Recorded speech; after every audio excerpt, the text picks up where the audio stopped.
Hello PDR people, Mike Thrower with B&D Innovative Tools. Today we have a new light that we're launching. I'm very excited about it, and I'm pretty sure you're going to be very excited about it as well once you learn more about this light and what it does. Well, let's get started and we'll go from here. First off, what I want to talk about is our manufacturing process. We're very proud of this process. This process is not an injection molded process. This is a billet process. So this is a machine process. So just like we would make any of our B&D products out of a 6061, a 7075 aluminum, we're making this out of a very strong acetyl Delrin material. The base is machined out of this part. The base back block is machined out of this part. And the light head itself is machined out of this piece. So it starts off as a solid piece. It's much like Apple would do with their one-piece aluminum design on their laptop computers. Very intensive. Lots of work, lots that goes into this to make this 3-pound block of acetyl down to about a half a pound. So most of the material is coming out, and it is very strong material. As you know, everything made by B&D Tools is made in the USA with the finest quality. All right, so let's go over some more about this light. Inside this light, we have some circuitry built into it for safety functions.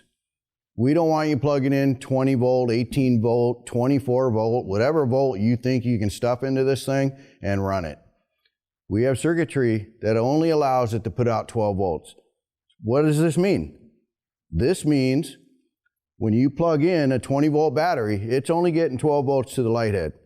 This saves LEDs, keeps them from burning out. It saves other electronics in here, switches and buttons that aren't allowed to run any higher than 12 to 16, maybe even 18 volts through it.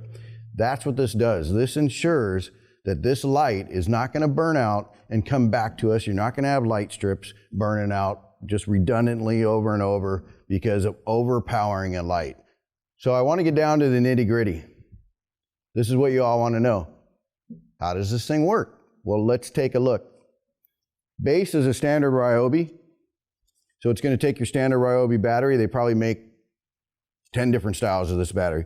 They're all going to work. They're all going in. They're all going to work. Simple as that. Here's the good part. Take that Ryobi battery out.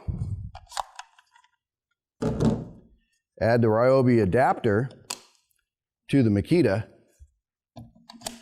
Now your Makita is going to work. Take that out. We'll put this back up here so you kind of get an idea of what we have. Throw in your Milwaukee DeWalt adapter. Take your standard Milwaukee, any size you want. Plug that puppy in. You're good. Grab your DeWalt off your cart. Plug it in. I know all of you own more than one battery. So this is the beauty of this. Now you can use any battery that's on your cart, at least these 4, and it might fit others, I don't know. There's something out there it might fit. Some rip-off, some, whatever they got that fits, but that'll fit. That's the beauty of this. So now you got one light, multiple assortments of batteries.